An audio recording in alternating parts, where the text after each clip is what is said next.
Manual for Teachers, Chapter 6. Is healing certain? Healing is always certain. It is impossible to let illusions be brought to truth and keep the illusions. Truth demonstrates illusions have no value.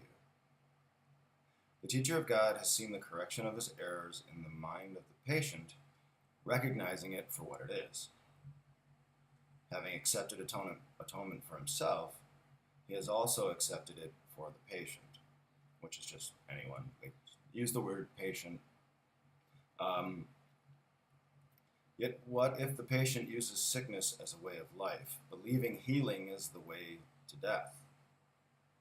Where this is so, a sudden healing may precipitate intense depression and a sense of loss so deep that the patient may even try to destroy himself.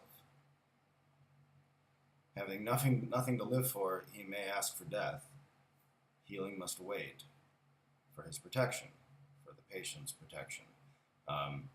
Healing will always stand aside when it would be seen as threat. The instant it is welcome, it is there. Where healing has been given, it will be received. This is where the attributes of God's teachers come into play, trust and patience, etc. Okay, so where healing has been given, it will be received. It's just up to the patient as to the matter of time. In the next line. And what is time before the gifts of God? We have referred many times in the text to the storehouse of treasures laid up equally for the giver and receiver of God's gifts.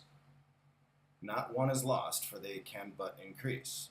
No teacher of God should feel disappointed if he has offered healing and it does not appear to have been received.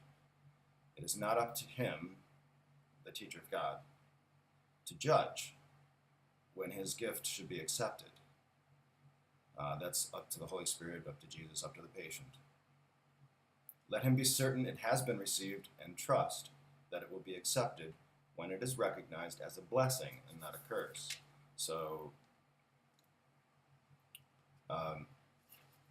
so when they're ready to receive, it'll be there. They'll remember, they'll recognize, they'll go, oh yeah, that. All right, it is not the function of God's teachers to evaluate the outcome of their gifts. It is merely their function to give them. Once they have done that, they have also given the outcome, for that is part of the gift. So healing is certain, again, which is the heading. No one can give if he is concerned with the result of the giving. That is a limitation on the giving itself. And neither the giver nor the receiver would have the gift. Trust is an essential part of giving. In fact, it is the part that makes sharing possible, the part that guarantees the giver will not lose but only gain, and that is the only concern. Who gives a gift and then remains with it, to be sure it is used as the giver deems appropriate? Such is not giving, but imprisoning. Strings attached, right?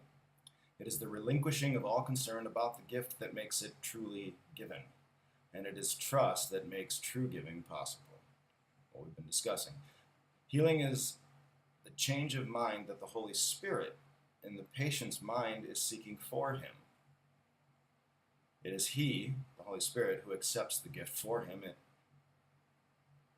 and it is the Holy Spirit in the mind of the giver who gives the gift to him. So we merely give to ourselves is really what it comes down to. How can it be lost, it says. How can it be ineffectual? How can it be wasted? God's treasure house can never be empty. If one gift were missing, it would not be full. Yet is its fullness guaranteed by God? What concern, then, can a teacher of God have about what becomes of his gifts? Given by God to God, who in this holy exchange can receive less than everything?